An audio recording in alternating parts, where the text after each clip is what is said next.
વિદ્યાર્થી મિત્રો, છેલ્લા લેક્ચરની અંદર તમે ખૂબ સરસ મજાનો મુદ્દો જોયો છે. આદર્શ દ્રાવણ અને બિન આદર્શ દ્રાવણ. આદર્શ દ્રાવણ અને બિન આદર્શ દ્રાવણમાંથી ખૂબ ઘણા બધા પ્રશ્નો રિપીટ થતા હોય, બરાબર તૈયાર કરેલો હશે તમે. હવે આજે આપણે એવા ગુણધર્મો ઉપર જવાનું છે કે જે ગુણધર્મો ઉપર જ આખું આ ચેપ્ટર રહેલું છે. એવા ગુણધર્મો છે એ છે સંખ્યાત્મક ગુણધર્મ. પહેલા તમને સમજાવું છું. સંખ્યાત્મક ગુણધર્મ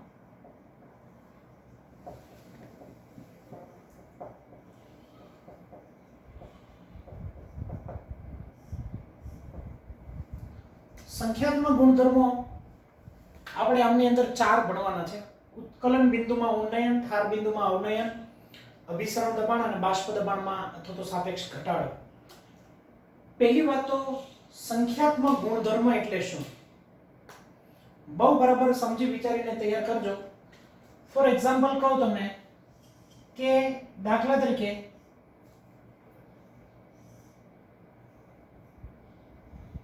આપણે આવું એક મુદ્દો જોયો તો બાષ્પ દબાણ માટે કે મેં અત્યારે ત્રણેય પાત્રની અંદર 1 લીટર પાણી ભરેલું છે. આમની અંદર મેં 10 ગ્રામ NaOH ઉમેરેલો છે, સોડિયમ હાઇડ્રોક્સાઇડ. આની અંદર મેં 20 ગ્રામ NaOH ઉમેરેલો છે અને આ માત્ર પાણી જ રાખ્યું છે. પાણી ત્રણેયમાં દ્રાવક તરીકે પાણી જ છે અને પાણી છે એ 1 લીટર છે. બધાની અંદર 1 લીટર પાણી ભરેલું છે. હવે ત્રણેય પાત્રમાં સમાન 1 લીટર પાણી ભરેલું છે. આમાં 10 ગ્રામ NaOH છે, આમાં 20 ગ્રામ NaOH છે. હવે મિત્રો બરાબર ધ્યાનથી સમજો. હું આને નીચેથી ગરમ કરું છું, એક સરખું જ એને ગરમી આપું છું, તો આપ જાણો છો કે આમની અંદર ગરમી આપવાથી આની પણ બાષ્પ બનશે, આની પણ બાષ્પ બનશે અને આની પણ બાષ્પ બનશે. કારણ કે બાષ્પ છે એ પાણીને કારણે બને છે. પાણી છે એ બાષ્પશીલ છે અને એમાં તમે જે NaOH ઓગાળો છે એ અબાષ્પશીલ છે. એટલે મેં અત્યારે બાષ્પશીલ દ્રાવકમાં અબાષ્પશીલ દ્રાવ્ય પદાર્થ ઓગાળો અને મેં દ્રાવણ બનાવ્યું છે. તો આપ જાણો છો કે શુદ્ધ દ્રાવક કરતા અત્યારે આ જે પાણી છે એટલે માત્ર શુદ્ધ દ્રાવક છે. શુદ્ધ દ્રાવક છે. આ દ્રાવણ છે, દ્રાવણ 1 આને નામ આપીશ અને આ છે દ્રાવણ 2. કારણ કે આ દ્રાવણ એટલા માટે છે કે આમાં દ્રાવ્ય વત્તા દ્રાવક છે, દ્રાવ્ય વત્તા દ્રાવક છે, આમાં દ્રાવ્ય વત્તા દ્રાવક છે. શુદ્ધ દ્રાવક કરતા તમે એમાંથી કોઈ પણ દ્રાવણ બનાવો તો એનું બાષ્પ હંમેશા ઘટે છે. એવું આપણે આગળના વિડિયોની અંદર ખૂબ સરસ મજાની રીતે આપણે ભણ્યા છીએ. શા માટે એવું બને છે? તો કે સાહેબ શુદ્ધ દ્રાવક કરતા તમે કોઈ દ્રાવણ બનાવો છો તો દ્રાવણમાં દ્રાવ્યના અણુ દ્રાવકના અણુને આકર્ષી રાખે છે. એટલે જે બાષ્પશીલ દ્રાવક હોય એની બાષ્પ બનવી જોઈએ એને બદલે બાષ્પ દ્રાવકના અણુઓ છે દ્રાવ્યથી આકર્ષાઈને જોડાયેલા રહે એટલે બાષ્પ ઓછી બને. અને બાષ્પ ઓછી બને એટલે બાષ્પ દબાણમાં સાપેક્ષ ઘટાડો થાય. અહીંયા જુઓ બાષ્પ કેટલી બધી બને છે, અહીંયા જો બાષ્પ ઓછી બને, અહીંયા સાવ ઓછી બને. તો એનો અર્થ કે બાષ્પ દબાણમાં ઘટાડો થાય છે એ કોને કારણે થાય છે? તો કે સાહેબ દ્રાવ્યની સંખ્યાને કારણે થાય છે, દ્રાવ્ય કણોની સંખ્યાને કારણે થાય છે. આ દ્રાવ્ય તમે જેટલો વધારે ઉમેરતા જાઓ એટલું બાષ્પ દબાણ ઘટતું જાય છે. તો બાષ્પ દબાણમાં ઘટાડા નામનો જે ગુણધર્મ છે, બાષ્પ દબાણમાં જે ઘટાડો થાય છે એ ઘટાડા નામનો જે ગુણધર્મ છે એ આનો દ્રાવ્યની કણની સંખ્યા પર આધાર રાખે છે. દ્રાવ્ય કણોની સંખ્યા ઓછી હોય તો ઘટાડો ઓછો થાય, વધારે દ્રાવ્ય કણો તમે ઉમેરો તો ઘટાડો હાવ ઓછો થઈ જાય, ખૂબ ઘટી જાય બાષ્પ. તો બાષ્પ દબાણ નામનો ગુણધર્મ છે. બાષ્પ દબાણમાં જે ઘટાડા નામનો ગુણધર્મ, બાષ્પ દબાણમાં જે ઘટાડો થાય છે એ ઘટાડો એ દ્રાવ્ય કણો આમાં છે એના ઉપર આધાર રાખે છે. દ્રાવ્ય કણો જેટલા વધારે ઉમેરશો એટલો બાષ્પમાં ઘટાડો વધારે થશે. દ્રાવ્ય કણોની સંખ્યા ઉપર આધાર રાખે છે. દ્રાવ્ય કણોની સંખ્યા સમજો, સંખ્યા ઉપર આધાર રાખે છે, નહીં કે દ્રાવ્યના નેચર, સ્વભાવ ઉપર નહીં. આને સ્વભાવને કાંઈ નથી. તમે પાણીની અંદર NaOH નાખવાને બદલે તમે દાખલા તરીકે KOH નાખો તોય બાષ્પ દબાણ ઘટે, NaCl નાખો તોય બાષ્પ દબાણ ઘટે, KCl નાખો તોય બાષ્પ દબાણ ઘટે.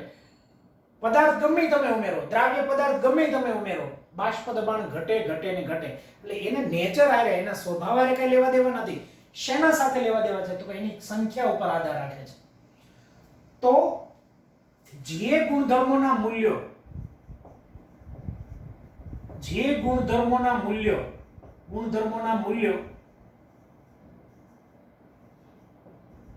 દ્રાવણમાં દ્રાવ્ય કણોની સંખ્યા પર આધાર રાખે છે,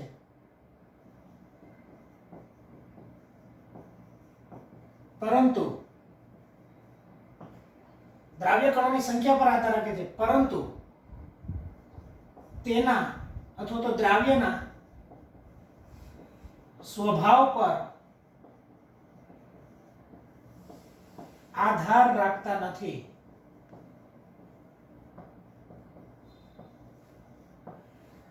તેવા ગુણધર્મોને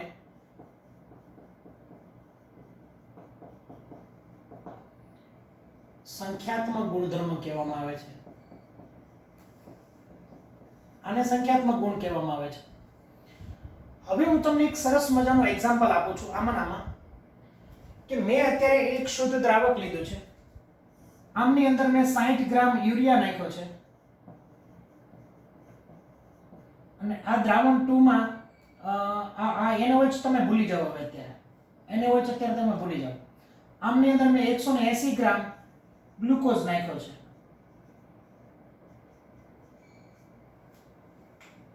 ચાલો તમે મને ઝડપથી જવાબ આપો તો સૌથી ઓછી બાષ્પ શેમાં બનશે? આ ખાલી માત્ર પાણી છે.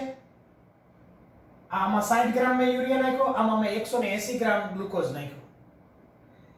તો તમારો આન્સર હશે કે સાહેબ સૌથી બાષ્પ 180 ગ્રામ ગ્લુકોઝ નાખ્યો એનાથી ઓછો 60 ગ્રામ યુરિયા ઉમેરો છે તેમાં, અને એનાથી વધારે આનાથી વધારે 60 ગ્રામમાં અને એનાથી વધારે બાષ્પ બનશે શુદ્ધ દ્રાવક એટલે કે પાણીમાં.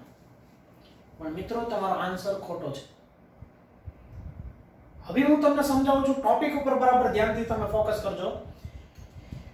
મેં એવું નથી કીધું કે જે ગુણધર્મો દ્રાવ્ય કણોના વજન ઉપર આધાર રાખે. મેં વજન શબ્દ નથી બોલ્યો, સંખ્યા ઉપર બોલ્યો છું. સમજી લો શું કહેવા માંગે છે. અત્યારે 60 ગ્રામ ઉગાડ્યો અને આમાં 180 ગ્રામ, એટલે તમે એવું સમજશો કે દ્રાવ્ય કણોની સંખ્યા, એટલે ટૂંકમાં તમે એવું સમજશો કે આમાં વધારે જથ્થો ઉગાડ્યો એટલે આમાં બાષ્પ હાવ ઓછી બનશે. નહીં, દ્રાવ્ય કણોની સંખ્યા પર આધાર રાખે છે. સંખ્યા બરાબર સમજો, નહીં કે વજન. આની તમારે સંખ્યા ગણવી તો તમારી પાસે મોલ પેલા હોવા જોઈએ. જેના જેટલા મોલ વધારે એની સંખ્યા વધારે. તો આનો મોલ ગણવા હોય તો વજનના છેદમાં અણુભાર. યુરિયા છે ને એનો અણુભાર NH2CONH2. આ યુરિયાનું સૂત્ર છે. તો યુરિયાનું તમે સૂત્ર એનો અણુભાર ગણવા જશો તો 60 થશે, એટલે તમારે મોલ આવે 1 મોલ છે. 1 મોલ એટલે આમાં સંખ્યા છે યુરિયાની 6.022 × 1023 ઘાત અણુઓ છે. દ્રાવ્ય કણના અણુઓની સંખ્યા 6.022, એટલે કે આની સંખ્યા છે એ 6.022 × 1023 ઘાત. શબ્દ બરાબર સમજો. આનો તમે મોલ ગણવા જાઓ તો 180. ગ્લુકોઝ છે એનો અણુભાર ગણશો તો પણ 180, આનો પણ 1 મોલ આવશે. તો આમાંય સંખ્યા 6.022 × 1023 ઘાત જ આવશે. એનો અર્થ એવો થયો આમાં જેટલા દ્રાવ્ય કણોની સંખ્યા છે એટલી જ આમાં દ્રાવ્ય કણોની સંખ્યા છે. એનો અર્થ એવો થયો કે આમાં જેટલો ઘટાડો થાય બાષ્પમાં એટલો જ બાષ્પમાં ઘટાડો આમાં થાય. એવું નહીં સમજતા કે આમાં બાષ્પમાં ઘટાડો વધારે થાય. શેના ઉપર આધાર રાખે છે? દ્રાવ્ય કણોની સંખ્યા પર. એટલે તમારે પહેલા તો મોલ ગણવા પડે સંખ્યા માટે. એટલી વસ્તુ જો તમને બરાબર ક્લિયર સમજાઈ જાય તો હવે તમે મને આના પરથી કહેશો કે મેં એક પાત્રમાં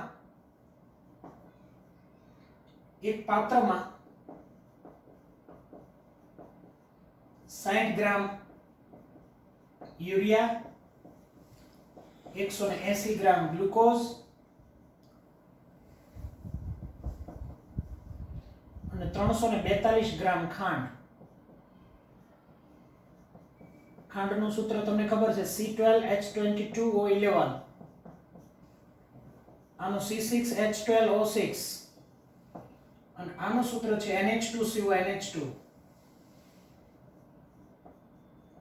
તો હવે તમે આના ઉપરથી વજન ઉપરથી જવાબ નહીં આપશો. હવે તમને ખ્યાલ આવી ગયો ટોપિક કે મારે વજન ઉપરથી જવાબ નથી આપવાનો, પહેલા મારે આના મોલ ગણવા પડે. મોલ બરાબર વજનના છેદમાં અણુભાર. તો આનો અણુભાર 60 થાય, આનો અણુભાર 180 થાય, અને આનો અણુભાર છે 342 થાય. ગણજો. અને છતાં અણુભારના ગણતા આવડતો હોય તો પરમાણુ ભાર આપી દો. કાર્બનનો 12 છે, નાઇટ્રોજનનો 14 છે, ઓક્સિજનનો 16 છે. બરાબર, બધા આવી ગયા. હાઇડ્રોજનનો 1 લેવાનો. સાદુરૂપ આપીને ગણજો એટલે તમને ખ્યાલ આવે, થોડી પ્રેક્ટિસ પણ થાય. તો હવે એનો અર્થ એવો થઈ ગયો કે 60 ભાગ્યા 60, 180 ભાગ્યા 180, 342 ભાગ્યા 342. એનો અર્થ એવો થઈ ગયો બધાયમાં એક એક મોલ છે. બધાયમાં એક એક મોલ છે એટલે એનો અર્થ એમ થઈ ગયો એક એક મોલમાં દ્રાવ્ય કણોની સંખ્યા 6.022 × 10^23 ઘાત, 6.022 × 10^23 ઘાત, 6.022 × 10^23 ઘાત છે. તો આમાં ઘટક કણો છે, સંખ્યા દ્રાવ્યના કણોની સંખ્યા છે એ સમાન છે. સમાન છે એટલા માટે બરાબર ધ્યાનથી સમજો. સમાન છે એટલા માટે આના બાષ્પ દબાણ છે એ બાષ્પ દબાણમાં ઘટાડો સમાન હશે. 3 નો એક સમાન હશે. આ મેં તમને શીખવાડ્યું સંખ્યાત્મક ગુણધર્મો. કેટલાક ગુણધર્મો એવા છે કે જે દ્રાવ્ય કણોની સંખ્યા પર આધાર રાખે છે અને સંખ્યા પર આધાર રાખે એવા ગુણધર્મોને સંખ્યાત્મક ગુણધર્મો કહેવાય. પછી નહીં કે એનો સ્વભાવ, જો અહીંયા યુરિયા છે, અહીંયા ગ્લુકોઝ છે, અહીંયા ખાંડ છે, છતાં તમે એક એક મોલ લીધો છે તો એનો બાષ્પ દબાણમાં થતો ઘટાડો એક મોલ એટલે કે એનો બાષ્પ દબાણમાં થતો ઘટાડો એક સમાન જ હશે. ત્રણેયનો એક એક મોલ છે એટલા માટે. નથી એના યુરિયાના નેચર ઉપર, નથી ગ્લુકોઝના સ્વભાવ ઉપર કે નથી ખાંડના સ્વભાવ પર આધાર રાખતો. તો આવા જે ગુણધર્મો છે એવા ગુણધર્મોને આપણે નામ આપશું સંખ્યાત્મક ગુણધર્મો. શું નામ આપશું? સંખ્યાત્મક ગુણધર્મો. એટલે બરાબર આ સમજવાનો છે. તો પહેલું, બાષ્પ દબાણમાં જે ઘટાડો થાય એ દ્રાવ્ય કણોની સંખ્યા પર આધાર રાખે. બાષ્પ દબાણમાં થતો ઘટાડો છે એ દ્રાવ્ય કણોની સંખ્યા પર આધાર રાખે છે. તો એટલી વસ્તુ તમને બરાબર સમજાણી છે. હજી હું આની થોડી વધારે પ્રેક્ટિસ કરાવડાવું છું એટલે પછી તમે નોટ ડાઉન કરી લેજો. અહીંયા જ પ્રેક્ટિસ કરાવું છું.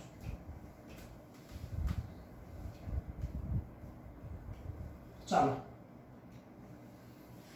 મેં અત્યારે બહુ શોર્ટકટ આપું છું. મેં અત્યારે 1 મોલ ગ્લુકોઝ,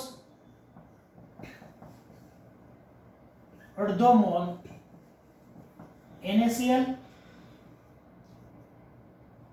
અને 1 મોલ MgCl2 એક લીટરની અંદર ઓગાળ્યા છે. તો હવે તમે મને કહેશો બાષ્પ દબાણનો ઉતરતો ક્રમ. બાષ્પ દબાણનો ઉતરતો ક્રમ તમારે લખવાનો છે. ઉતરતો ક્રમ. બાષ્પ દબાણ છે ને સૌથી વધારે છે, શેની એનાથી ઓછી, શેની એનાથી ઓછી. હવે બરાબર ધ્યાનથી સમજો. અહીંયા હું અત્યારે લખું છું 0.7. ચાલો ને, તો તમે થોડી કમ્પેરિટિવ મજા આવે. તો તમે એવું કહેશો કે સાહેબ અહીંયા 1 મોલ ગ્લુકોઝ છે, અહીંયા 0.7 મોલ છે અને અહીંયા 1 મોલ છે. એટલે અહીંયા બેયના મોલ સરખા છે એટલે આનો બાષ્પ દબાણમાં ઘટાડો એક સરખો રહેશે. અને અહીંયા 0.7 મોલ જ તમે ઓગાળ્યો છે. એનો અર્થ એવો થયો કે આની બાષ્પમાં ઘટાડો થોડો ઓછો થશે. અહીંયા 1 મોલ છે, અહીંયા 0.7 મોલ છે.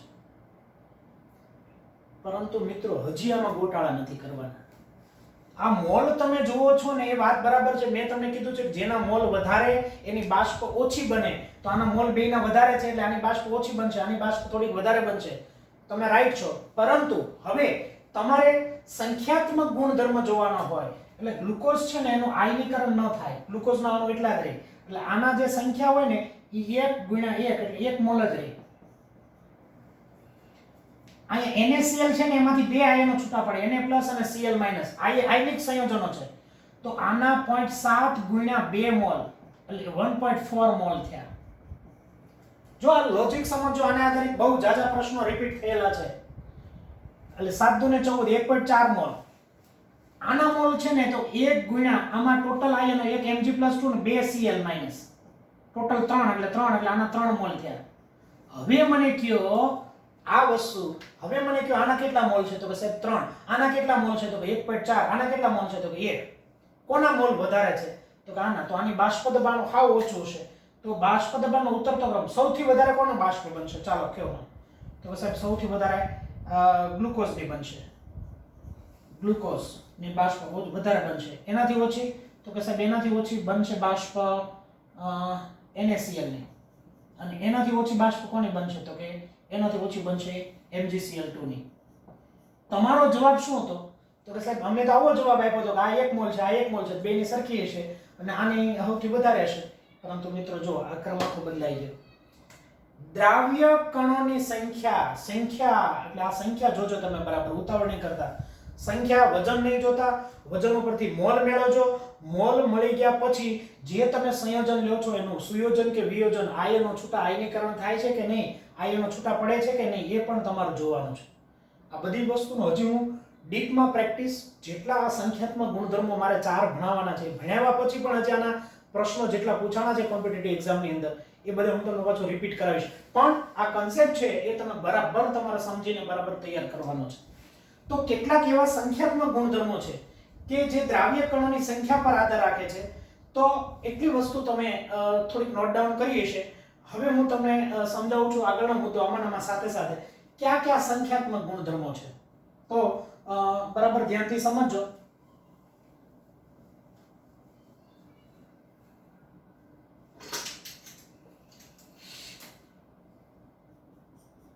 સંખ્યાત્મક ગુણધર્મો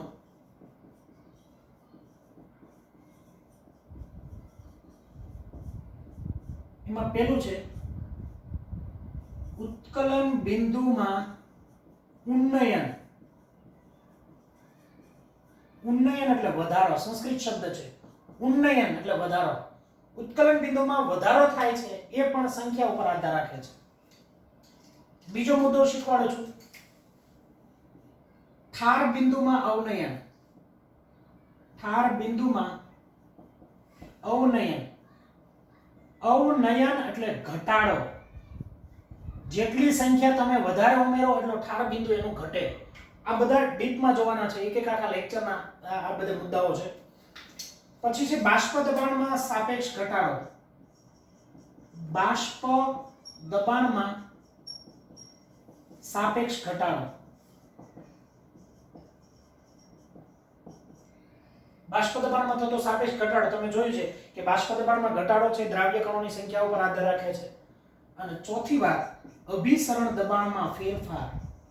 અભિસરણ દબાણમાં ફેરફાર. ચાલો, એટલી વસ્તુ છે એ બરાબર ધ્યાનથી તમારે તૈયાર કરવાની છે. આ 4 મુદ્દાઓ છે. ઉત્કલન બિંદુમાં વધારો જે થાય છે એ પણ સંખ્યા ઉપર આધાર રાખે છે. ઠાર બિંદુમાં ઘટાડો થાય છે એ પણ દ્રાવ્ય કણોની સંખ્યા પર આધાર રાખે છે. બાષ્પ દબાણમાં જે ઘટાડો થાય છે એ પણ સંખ્યા ઉપર આધાર રાખે છે. અભિસરણ દબાણમાં ફેરફાર. ફેરફાર વધારો થઈ શકે અને ઘટાડો થઈ શકે. એ ચોક્કસ ન કહી શકાય, પ્રાયોગિક રીતે માપી શકાય. ઘણીવાર તમને એમ કહે છે કયા કયા સંખ્યાત્મક ગુણધર્મો છે, તો ઘણા એમ કહે ઉત્કલન બિંદુ. ઉત્કલન બિંદુ સંખ્યાત્મક ગુણધર્મ નથી. ઉત્કલન બિંદુમાં વધારો એ સંખ્યાત્મક ગુણધર્મ છે. ઠાર બિંદુ નહીં, ઠાર બિંદુમાં ઘટાડો એ સંખ્યા ઉપર આધાર રાખે છે. બાષ્પ દબાણ, બાષ્પ દબાણ નહીં, બાષ્પ દબાણમાં સાપેક્ષ ઘટાડો એ સંખ્યા કણ ઉપર આધાર રાખે છે. એટલે એટલા મુદ્દાઓ છે એ સંખ્યાત્મક ગુણધર્મમાં બધા એક એક લેક્ચરનો ટોપિક છે. એ બરાબર આપણે જોઈએ. એમાં પહેલો મુદ્દો આપણે આજે જોવાનો છે એ ઉત્કલન બિંદુમાં ઉન્નયન. ઉન્નયન એટલે વધારો. એ વધારા નામનો ટોપિક આજે બરાબર તૈયાર કરી નાખશો એટલે એના ઉપરથી ઠાર બિંદુમાં ઉન્નયન આવડી જાય. એ બે મુદ્દાઓ એકબીજા ઉપર ડિપેન્ડ છે એટલે એ બરાબર પહેલા આપણે વ્યવસ્થિત તૈયાર કરવાના છે. લખી નાખો મિત્રો. ટોપિક જે જોવાનો છે એ ઉત્કલન બિંદુમાં ઉન્નયન ખૂબ અગત્યનો છે. લખીને સાથે તૈયાર કરવાનો છે. ચાલો, હું અત્યારે એક પાત્ર લઉં છું અહીંયા. એમની અંદર બાષ્પશીલ દ્રાવક લઉં છું. બાષ્પશીલ દ્રાવક. આ બાષ્પશીલ દ્રાવકની અંદર હું અબાષ્પશીલ દ્રાવ્ય પદાર્થ ઉમેરું છું. અબાષ્પશીલ. અબાષ્પશીલ દ્રાવ્ય પદાર્થ ઉમેરું છું. તો આપ જાણો છો કે બાષ્પશીલ દ્રાવક હોય એમાં તમે અબાષ્પશીલ દ્રાવ્ય પદાર્થ ઓગાળો તો આનું જે બાષ્પ દબાણ છે એ બાષ્પ દબાણમાં ઘટાડો થાય. બાષ્પ દબાણમાં ઘટાડો થાય. આ સ્વાભાવિક છે કે તમે શુદ્ધ દ્રાવક લો, હાવ પાણી લો, એની જે બાષ્પ બને એના બદલે એમાં થોડું કંઈક દ્રાવ્ય પદાર્થ ઓગાળી દો તો પછી એટલું બધું બાષ્પ ન બને, બાષ્પ ઘટી જાય. કારણ કે દ્રાવ્ય નાણું દ્રાવક નાણુંને આકર્ષી રાખે, જકડી રાખે, આ તમે જાણો છો. તો બાષ્પ દબાણમાં જે ઘટાડો થાય એ વસ્તુ તમને ક્લિયર, એટલી વસ્તુ ખબર છે. હવે મારે તમને એક સરસ મજાનો મુદ્દો પૂછવો છે. ઉત્કલન બિંદુની વ્યાખ્યા શું થશે? ઉત્કલન બિંદુ કોને કહેશો તમે? તો ઘણા નો આપણો વ્યવહારિક આમ પ્રશ્નનો આન્સર આવો હોય કે સાહેબ જે તાપમાને પ્રવાહી ઉકળે એટલે પ્રવાહીમાંથી વાયુ બને એને આપણે ઉત્કલન બિંદુ કહીએ છીએ. જે તાપમાને પ્રવાહીમાંથી વાયુમાં કન્વર્ટ થાય એ તાપમાનને એનું ઉત્કલન બિંદુ કહેવાય. દાખલા તરીકે તમે આવું ભણ્યા છો કે પાણી છે તો પાણી કેટલા ડિગ્રી સેલ્સિયસ તાપમાને વરાળમાં રૂપાંતરણ પામે છે? તો કે સાહેબ 100 ડિગ્રી સેલ્સિયસ, 100 ડિગ્રી સેલ્સિયસ તાપમાને પાણીમાંથી વરાળ બને છે. તો પાણીનું ઉત્કલન બિંદુ આપણે કેટલું કહીએ છીએ? તો કે સાહેબ 100 ડિગ્રી સેલ્સિયસ. આ વસ્તુ આપણને ખબર છે, પણ ખરેખર ઉત્કલન બિંદુની સાચી વ્યાખ્યા શું છે એ પહેલા આપણે બરાબર જોઈ લઈએ. હવે તમે જાણો છો કે દાખલા તરીકે કે આપણે ઘરે રાખેલું પાણી હોય, બહાર અગાસીમાં તમે મૂકી દો ઉનાળાના, તો એ પાણીમાંથી વરાળ બને છે. તો એનો અર્થ એવો થયો કે આપણે અગાસી ઉપર ટેમ્પરેચર 100 ડિગ્રી સેલ્સિયસ થાય છે. સૂરજ દાદા ક્યારેક ક્યારેક બહુ તપી ગયા હોય એવું બન્યું હોય ક્યારે? અથવા તો પૃથ્વી ઉપરનું ટેમ્પરેચર અત્યારે આપણે અહીંયા 100 ડિગ્રી સેલ્સિયસ થયું છે? તો કે સર ક્યારેય નથી થયું. આપણે તો 40 ડિગ્રી ને 41 ને 42 થાય ત્યાં તો એસી વાળી રૂમ ગોતવા માંડીએ છીએ. તો છતાંય એમાંથી વરાળ તો બને જ છે, એની બાષ્પ તો બને જ છે. એનો અર્થ એવો થયો કે પાણીનું બાષ્પીભવન તો થાય જ છે. તમે પાત્રની અંદર પાણી ભરીને રાખી મૂકો છો તો લાંબા સમય પછી તમે જોશો તો એમાં પાણી ઘટી જશે, બાષ્પ દબાણ તો થાય, બાષ્પ તો બને જ છે એની. તો કે એ જે બાષ્પ જે બને છે એ એનું ઉત્કલન બિંદુ નથી. જે તાપમાને પાણીમાંથી વરાળ બને છે એનું ઉત્કલન બિંદુ ખરેખર નથી. ઉત્કલન બિંદુ એને કહેશું આપણે, બરાબર સમજો કે પ્રવાહીમાંથી બાષ્પ બને ને એ જે તાપમાને બાષ્પ બનવાની શરૂઆત થાય એ એનું ઉત્કલન બિંદુ ને કહીએ આપણે. તો કે સાહેબ તો કોને ઉત્કલન બિંદુ કહેશું? દાખલા તરીકે પાણીમાંથી વરાળ બનતી હોય તો 25 ડિગ્રી સેલ્સિયસ તાપમાને બહાર વાતાવરણમાં તમે ખુલ્લું પાત્રમાં પાણી ભરીને રાખો તો એની વરાળ તો બનવા જ મળશે. તો કે 25 ડિગ્રી એનું ઉત્કલન બિંદુ નથી. તો કે કેવું તાપમાનને ઉત્કલન બિંદુ કહેશું? તો કે જે તાપમાને દ્રાવક કે દ્રાવણ નું બાષ્પ દબાણ વાતાવરણીય દબાણ જેટલું થાય. તો કે સાહેબ નવો મુદ્દો આવ્યો કે વાતાવરણીય દબાણ એટલે શું? તો કે જનરલી આપણી ઉપર અત્યારે જે વાતાવરણમાં દબાણ લાગે છે એ 1 બાર લાગે છે. આમ તો ખાદી ભાષામાં ચોક્કસ કહીએ તો 1.013 બાર લાગે છે.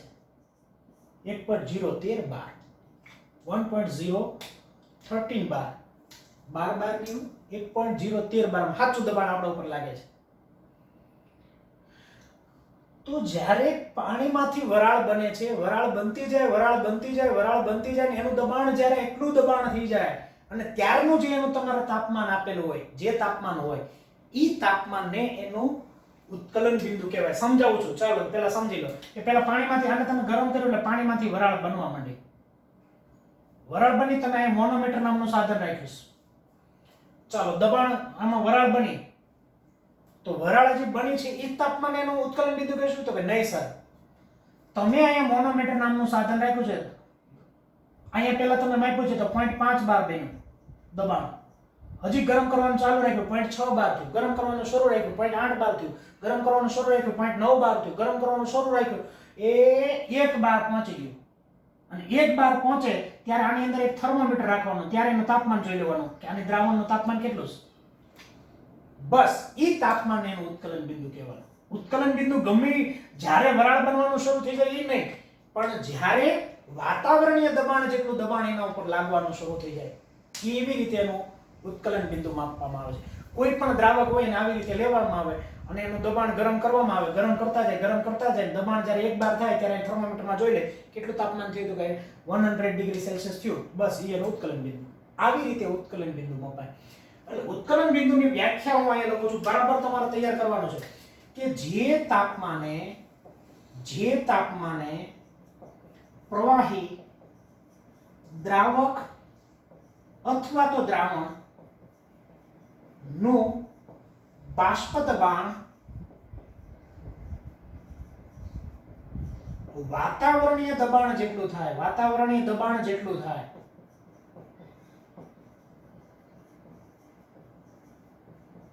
તો તે તાપમાનને, વાતાવરણીય દબાણ એટલે કેટલું?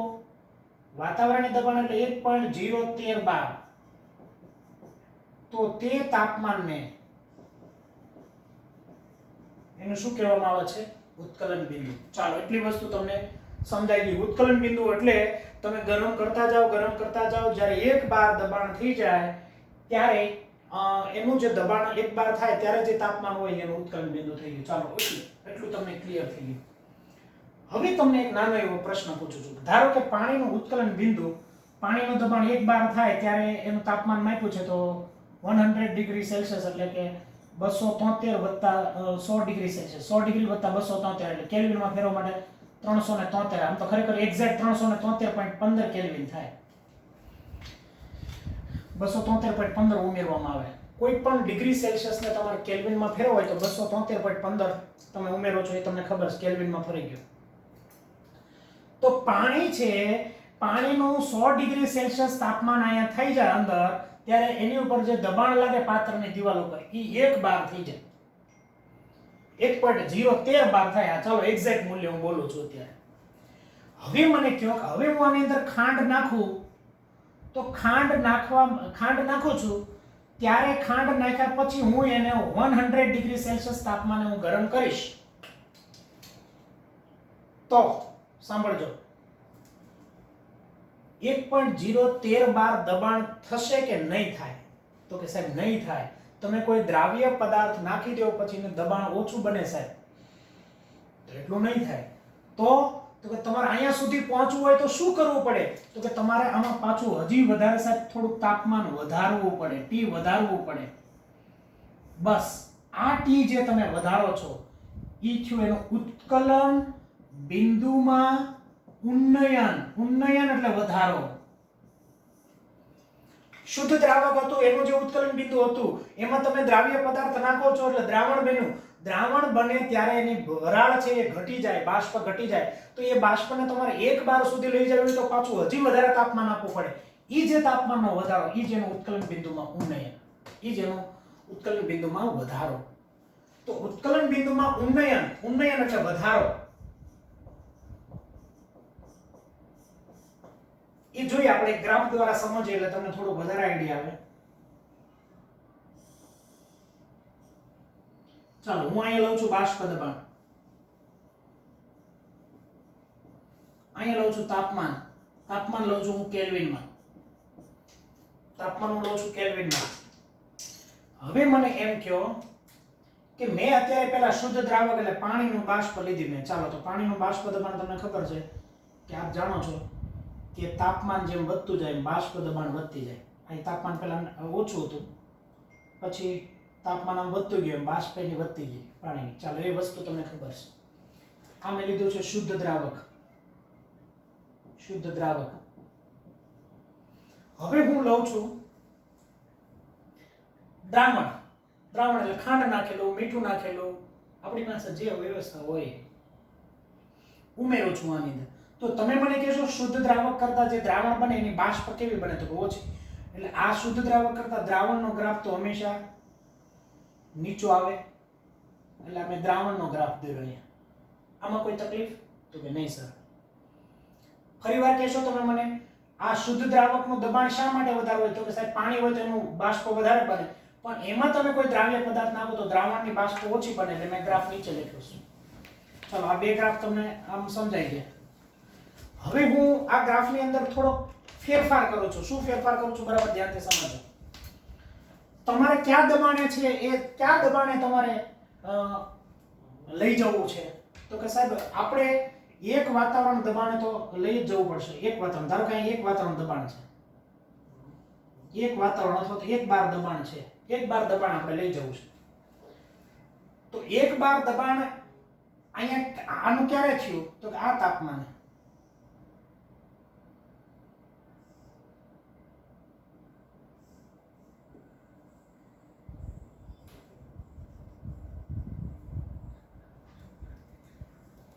આનું એક વાતાવરણ દબાણ ક્યારે થયું? તો કે આ તાપમાને. આ દ્રાવણનું 1 બાર દબાણ ક્યારે થયું? તો કે આ તાપમાને. આને હું શું કહીશ? તો કે આને હું ટીબી કહીશ, બોઇલિંગ પોઈન્ટ, ઉત્કલન બિંદુ. પણ શુદ્ધ દ્રાવક છે એના માટે આપણે શુદ્ધ દ્રાવક હોય તો એના ઉપર આપણે ટોપી પહેરાવતો હોય જનરલી, એટલે શુદ્ધ થયું. એટલે હું આને ઉત્કલન બિંદુ કહીશ. પણ ટીબી ટોપી, એટલે ટીબી ટોપીનો અર્થ થાય શુદ્ધ દ્રાવકનું ઉત્કલન બિંદુ. કયા તાપમાને એનું બાષ્પ દબાણ એક વાતાવરણ બન્યું? તો કે આ તાપમાને એનું બાષ્પ દબાણ એક વાતાવરણ બન્યું. દ્રાવણનું ક્યારે બન્યું? દ્રાવણનું એક વાતાવરણ દબાણ ક્યારે બન્યું? તો કે આ તાપમાને. આ ગ્રાફ તમે આમ લંબાવો તો આ તાપમાનથી અહીં તમે લાવો તો આ તાપમાન આવ્યું. આને હું નામ આપીશ ટીબી. ફરીવાર તમને કહું છું, કયા તાપમાને? તો કે આ જે દબાણ છે આ કોનું દબાણ છે? તો કે શુદ્ધ દ્રાવકનું. અહીંયા એક વાતાવરણ દબાણ અહીંયા છે, ઈ કોનું છે? તો કે દ્રાવણનું. તો દ્રાવણના ઉત્કલન બિંદુને હું ટીબી કહીશ, શુદ્ધ દ્રાવક માટે ટીબી ટોપી કહીશ. આ જે મને ફેરફાર મળ્યો છે એ મને મળ્યો ડેલ્ટા ટીબી.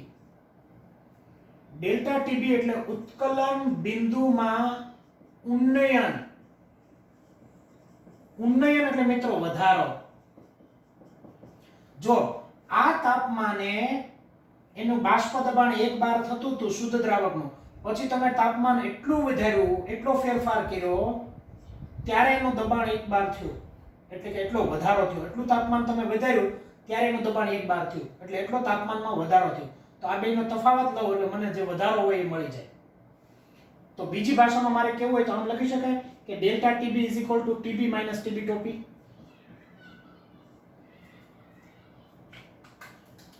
સમજો, મોટામાંથી નાનું બાદ કરવાનું એટલે ટીબી માંથી ટીબી ટોપી બાદ કરું, આ મૂલ્યમાંથી આ મૂલ્ય હું બાદ કરું એટલે મને વધારો કેટલો થયો છે મને ખબર પડી જશે. ઉત્કલન બિંદુમાં કેટલો વધારો થયો. દાખલા તરીકે તમે સમજી લો કે અહીંયા 100 ડિગ્રી સેલ્સિયસ હતું ને 120 ડિગ્રી થયું એટલું વધ્યું. તો 120 માંથી 100 બાદ કરો એટલે મને 10 નો તફાવત, અરે 20 નો તફાવત મને મળી ગયો. તો હવે તમારે આ સૂત્રને બહુ ખાસ યાદ રાખવાનું છે. ડેલ્ટા ટીબી પરિચય કરો. આ શું છે? ડેલ્ટા ટીબી એટલે ઉત્કલન બિંદુમાં ઉન્નયન. ઉન્નયન એટલે વધારો. ટીબી ટીબી ટીબી એટલે મને કયો? દ્રાવણનું ઉત્કલન બિંદુ. ટીબી ટોપી શુદ્ધ દ્રાવકનું ઉત્કલન બિંદુ.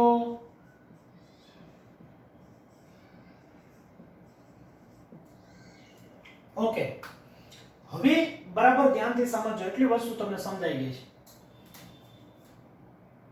પ્રાયોગિક રીતે સાબિત થયું છે કે ઉત્કલન બિંદુમાં જે વધારો છે બરાબર સમજવાનો આપણે પ્રયત્ન કરશું. આ પાત્ર હું દોરેલું જ રાખું છું અહીંયા એટલે થોડોક આપણને ઉપયોગમાં આવશે. ઉત્કલન બિંદુમાં વધારો થયો તમને ખબર પડી ગઈ, સમજાઈ ગઈ. હવે મને એટલું કહેશો તમે કે પ્રાયોગિક રીતે સાબિત થયું છે, પ્રાયોગિક રીતે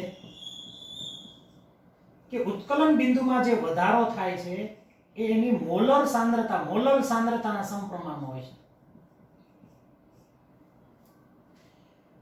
જેટલા મોલલ વધારે તમે દ્રાવ્ય કરો, હું તમને કહું છું 3 પાત્ર લીધા, એકની અંદર ત્રણેય પાત્રોની અંદર 1 લીટર પાણી લીધું.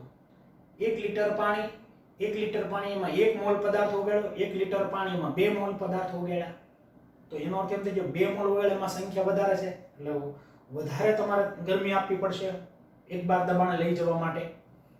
તો તમે મને કહેશો કે જેમ મોલની સંખ્યા વધે એમ એનું ઉત્કલન બિંદુમાં વધારો થાય. તો કે હા સર, તો ઉત્કલન બિંદુમાં થતો વધારો એની મોલલ સાંદ્રતાના સમપ્રમાણમાં હોય. આ delta TB is equal to નવો અચળાંક આવ્યો કેબી ઇન્ટુ એમ. પાછો નવો પ્રશ્ન આવ્યો કે સાહેબ કેબી એટલે શું? કેબી એટલે મોલલ ઉન્નયન અચળાંક. બોલો ફરી એકવાર, મોલલ ઉન્નયન અચળાંક. આ મુદ્દો એટલા માટે બરાબર વ્યવસ્થિત શાંતિથી તૈયાર કરવાનો છે કે આ મુદ્દા ઉપરથી મારે સેમ ઠાર બિંદુમાં અવનયન, મોલલ અવનયન અચળાંક આખું સમજાવવાનો છે. એટલે આ મુદ્દાને તમારે બરાબર તૈયાર કરવાનો છે. ચાલો એટલું ખબર પડી ગઈ. શુદ્ધ દ્રાવકનું દબાણ હંમેશા વધારે હોય, દ્રાવણનું એનાથી ઓછું હોય. એક વાતાવરણ દબાણ થાય ત્યારે આપણે એનું ઉત્કલન બિંદુ કહેશું. તો અહીંયા 1 બાર 1 વાતાવરણ અહીંયા આનું ક્યાં ટચ થાય છે? તો અહીંયા તો એક પોઈન્ટ એનું ઉત્કલન બિંદુ થયું. અહીંયા તો કે અહીંયા આ થયું. તો શુદ્ધ દ્રાવક કરતા દ્રાવણનું ઉત્કલન બિંદુ હંમેશા વધારે હોય. તો દ્રાવણમાંથી દ્રાવકનું બાદ કરો એટલે ઉત્કલન બિંદુમાં તફાવત મળી જાય. ડેલ્ટા ટીબી ને ઉત્કલન બિંદુમાં ઉન્નયન કહેશું. ઉત્કલન બિંદુમાં ઉન્નયન એટલે વધારો કેટલો થયો? તો 120 માંથી 100 માંથી 100 હોવું જોઈએ ને એમ બદલે 120 થયો એટલે 20 ડિગ્રીનો વધારો થયો. એ વધારો તમને અહીં જોવા મળ્યો. વધારો છે એ મોલર સાંદ્રતાના સમપ્રમાણમાં હોય. Delta TB kb m. અચ્છા, હવે kb શું છે? આ kb ની બહુ સરસ મજાની આપણે વાત સમજવાની છે કે ખરેખર આ kb શું છે. તો મિત્રો બરાબર ધ્યાનથી સમજો કે kb છે ને એ kb મોલર ઉન્નયન અચળાંક છે. આ છે ને દ્રાવક પર આધાર રાખે છે. દ્રાવક પર આધાર રાખે છે.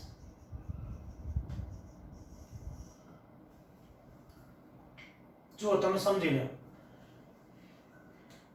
તમે 1 લિટર પાણી લીધું, એમાં 1 મોલ પદાર્થ ઓગાળ્યો છે. 1 મોલ પદાર્થ ઓગાળ્યો છે. 1 લિટર દ્રાવણ લીધું છે, 1 મોલ પદાર્થ તમે ઓગાળ્યો છે. તો 1 લિટર પાણીમાં 1 મોલ યુરિયા ઓગાળ્યો છે. પછી 1 લિટર બેન્ઝીનમાં 1 મોલ યુરિયા ઓગાળ્યો છે. તો જો બેમાં દ્રાવક બદલાઈ ગયા. એકમાં દ્રાવક તરીકે પાણી હતું, એકમાં દ્રાવક તરીકે બેન્ઝીન મેં લીધું.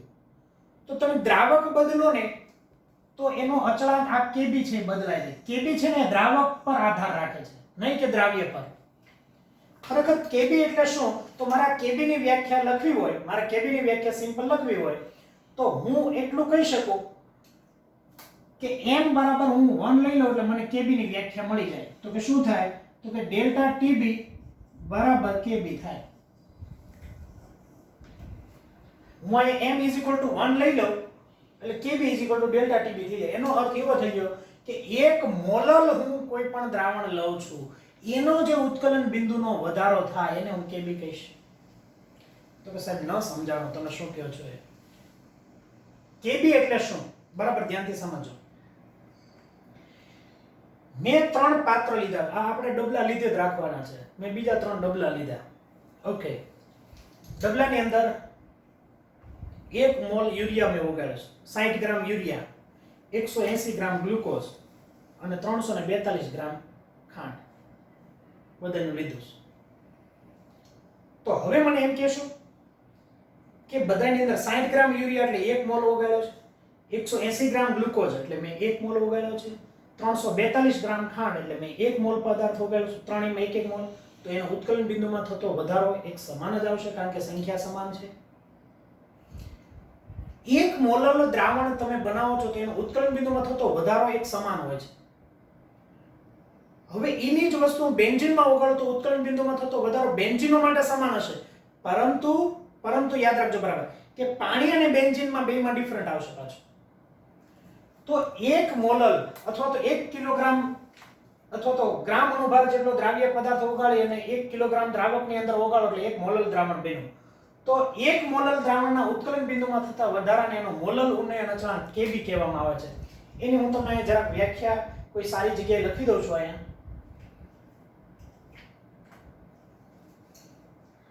અચ્છા, અહીંયા જ લખી દઉં છું. હવે આનો બહુ જરૂર નહીં પડે એટલે અહીંયા જ આપણે લખીએ. કેટલો પદાર્થ ઓગાળવાનો? તો કે 1 અણુભાર જેટલો એટલે 1 મોલ પદાર્થ.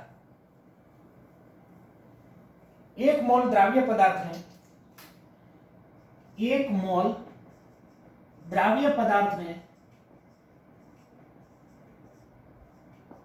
1 kg દ્રાવકમાં ઓગાળતા બનતા દ્રાવણના ઉત્કલન બિંદુમાં થતા વધારાને મોલલ ઉન્નયન અચળાંક kb કહે છે. તમે 1 મોલ પદાર્થ ન બોલો તો ગ્રામ અણુભાર જેટલા દ્રાવ્ય પદાર્થને 1 કિલોગ્રામ દ્રાવકની અંદર ઓગાળો એટલે 1 મોલલ દ્રાવણ થયું ખરેખર. તો 1 મોલને 1 કિલોગ્રામમાં ઓગાળો એટલે 1 મોલલ જ થયું. 1 મોલલ દ્રાવણ બનાવો ત્યારે શુદ્ધ દ્રાવક કરતા 1 મોલલ દ્રાવણ તમે બનાવો તો એના જે ઉત્કલન બિંદુમાં વધારો થાય એને મોલલ ઉન્નયન અચળાંક kb કહેવામાં આવે છે. કેબી નો એકમ તમે મને જાતે કહો તો કે સાહેબ સિમ્પલ છે, અહીંથી કેબી ના સૂત્રનો કરતા બનાવો, કેબી ના સૂત્રનો વરરાજો બનાવો, તો શું લખી શકશો? ડેલ્ટા ટીબી છેદમાં એમ. ડેલ્ટા ટીબી એટલે ઉત્કલન બિંદુમાં થતો વધારો, એટલે અને કેલ્વિન કહેશું. અને મોલ બરાબર શું લખશો? તો કે વજનના છેદમાં અણુભાર. તો વજન છે કિલોગ્રામ, આ એમ લેશું. મોલ પ્રતિ કિગ્રા, મોલ લ છે એટલે મોલ પ્રતિ કિલોગ્રામ. હવે મને એમ કહેશો કે કેલ્વિન, કિગ્રા અને મોલ નીચે છે, મોલને ઉપર લેવો તો આમ લખી શકાય મોલ ઇનવર્સ. કેલ્વિન, કિગ્રા, મોલ ઇનવર્સ, આ એનો કેબી નો એકમ થશે. એટલે કેબી નો એકમ યાદ રાખજો. આ તાપમાન કેલ્વિનમાં મોલ પ્રતિ કિલોગ્રામ. 1 કિલોગ્રામમાં કેટલા મોલ? એને મોલ લ સાંદ્રતા કહેવાય. મોલ પ્રતિ કિલોગ્રામ. મોલ પ્રતિ લિટર એને મોલ ર સાંદ્રતા કહેવાય. આ સ્મોલ એમ છે, યાદ રાખજો. તો આના ઉપરથી આ માપી શકાય. અને આના ઉપરથી બહુ એક અગત્યનું સૂત્રની મારે તમને તારવણી સમજાવવાની છે, પણ એ થોડું કેટલી વસ્તુઓ છે એટલે તમે પહેલા નોટ ડાઉન બહુ સારી રીતે કરી લો. પછી મારે તમને અણુભાર ગણતા શીખવાડવાનો છે, એટલે આ બોર્ડ પર પહેલા બરાબર તૈયાર કરી લો. મિત્રો તમે એટલી વસ્તુ જોઈ હતી, ડેલ્ટા ટીબી કેબી ઇન્ટુ એન. આ સૂત્ર બહુ જ અગત્યનું છે દાખલાઓ ગણવા માટે. પરંતુ આપણે હવે દાખલાની સિસ્ટમ એવી કરશું કે બધી થિયરી ભણી લીધા પછી હું ડેઈલી કહેતો જઈશ કે કાલે આ લેક્ચર તૈયાર કરવાનો, એટલે એના આધારિત દાખલા એમ હું તમને ડે ટુ ડે કહેતો જઈશ. એટલે અત્યારે બધી થિયરી છે વ્યવસ્થિત રીતે આપણે પહેલા પૂરી કરી નાખીએ. ચાલો, હવે તમે એક આવું કહી શકો છો કે m મોલાલિટી એક આપણે આવું સૂત્ર ભણ્યા હતા, યાદ હોય તો, સ્મોલ m મોલાલિટી બરાબર આવું ભણ્યા હતા 1000 ગુણ્યા દ્રાવ્યનું વજન ગ્રામમાં. યાદ કરો, દ્રાવ્યનું વજન ગ્રામમાં છેદમાં દ્રાવ્યનો અણુભાર અને એને ગુણ્યા દ્રાવકનું વજન ગ્રામમાં. આવું એક સૂત્ર તમે ભણી ગયા છો, યાદ હોય તો. મોલાલિટીનું સૂત્ર આપણે સારી રીતે ભણી ગયા છીએ. તો આને 1000 દ્રાવ્યનું છે ને, દ્રાવ્ય માટે હું 2 શબ્દ વાપરું, દ્રાવ્ય માટે હું 2 વાપરું અને દ્રાવક માટે હું 1 શબ્દ વાપરું છું. દ્રાવ્યનું વજન એટલે વેઇટ એટલે વેઇટ, પણ કોનું? દ્રાવ્યનું, એટલે 2 લખ્યું. દ્રાવ્યનો અણુભાર એટલે મોલેક્યુલર વેઇટ, પણ દ્રાવ્યનો છે એટલે 2 લખ્યું. દ્રાવકનું વજન એટલે વેઇટ લખું છું. દ્રાવક માટે શબ્દ લખ્યું છું મેં 1 એટલે 1 લખું છું. તો આને માટે હું m આમ હું લખી શકું કે 1000 ગુણ્યા W2 છેદમાં M2 ગુણ્યા W1. આના ઉપરથી મેં લખ્યું છે. તો આની જગ્યાએ હું આ લખી શકું તો કે ડેલ્ટા ટીબી કેબી ઇન્ટુ 1000 ગુણ્યા W2. જો ડેલ્ટા ટીબી બરાબર કેબી, m ની જગ્યાએ 1000 ગુણ્યા W2 છેદમાં M2 ગુણ્યા W1. એટલી વસ્તુ તમને ખબર પડી ગઈ. હવે મારે તમને આના આધારિત કેટલા બધા દાખલાઓ છે એ શીખવવાના છે, સમજાવું છું. આ પણ એક તમે યાદ રાખજો, ડેલ્ટા ટીબી ફટાફટ આવડો છે, ટીબી માઈનસ ટીબી ટોપી. બોલો ફરીવાર, ડેલ્ટા ટીબી બરાબર હું લખશો? ટીબી માઈનસ ટીબી ટોપી. અને ગુજરાતી બોલો, દ્રાવણનું ઉત્કલન બિંદુ, શુદ્ધ દ્રાવકનું ઉત્કલન બિંદુ, ઉત્કલન બિંદુમાં થતો વધારો, ફેરફાર. કેબી નો શું કહેશો? ચાલો મને કહો તો કેબી માટે. તો કે સાહેબ કેબી એટલે મોલ, બધાનો પરિચય લખી દઉં છું એટલે તમારે કોઈ પ્રોબ્લેમ ન થાય. થોડોક લેક્ચર છે એટલે એનજીબી છે, પણ આ બહુ અગત્યનો છે, બરાબર તૈયાર કરવાનો છે. ચાલો, કેબી બોલો ગુજરાતી, મોલ લ ઉન્નયન અચળાંક. સરકાર શ્રી મોટા ભાગના દ્રાવણો માટે કેબી આપી દેશે, કારણ કે દરેક દ્રાવક માટે આ છે, દ્રાવક માટે છે, એટલે દ્રાવકના કેબી ફિક્સ હોય એટલે તમને આપી દેશે મોટે ભાગે. નહીં આપે તો કેવી રીતે ગણવાના એ હું તમને શીખવાડવાનો છું. ચાલો, આ એક વાત. બીજી વાત, ડેલ્ટા ટીબી ઉત્કલન બિંદુમાં ઉન્નયન એટલે વધારો. ત્રીજી વાત, કેબી આવી ગયું, ડેલ્ટા ટીબી આવી ગયું. W2 એટલે દ્રાવ્યનું વજન ગ્રામમાં. M2 એટલે દ્રાવ્યનો અણુભાર, અણુભાર. W1 એટલે દ્રાવકનું વજન, દ્રાવકનું વજન, પણ આમાં લેવાનું છે આપણે ગ્રામમાં. તો આવી રીતે મિત્રો ઘણીવાર તમને અજ્ઞાત પદાર્થનો અણુભાર માપવાનો તમને પૂછાય તો M2 એટલે અણુભાર તમને સૂત્રનો કરતા બનાવો અને આવા દાખલાઓ અંદરો અંદર પરસ્પર ઘણી બધી રીતે પૂછાઈ શકે છે. એટલે આ પ્રમાણે તમારે આ બહુ અગત્યનો મુદ્દો છે એ તૈયાર કરવાનો છે. આ તૈયાર થાય પછી તમને એના ઉપરથી બહુ સરસ મજાનો મુદ્દો ઉન્નયન ઉપરથી અવનયન આપવા આવડી જાય અને અવનયન આપણે પછી બંનેના દાખલાઓ કમ્બાઈનમાં આપણે એક ગણતરી કરીને એક મોટો લેક્ચર લઈ લઈએ એટલે તમને એના દાખલાઓ ફટાફટ આવડી જાય. તો એટલી વસ્તુ બરાબર તૈયાર કરી નાખવાની છે.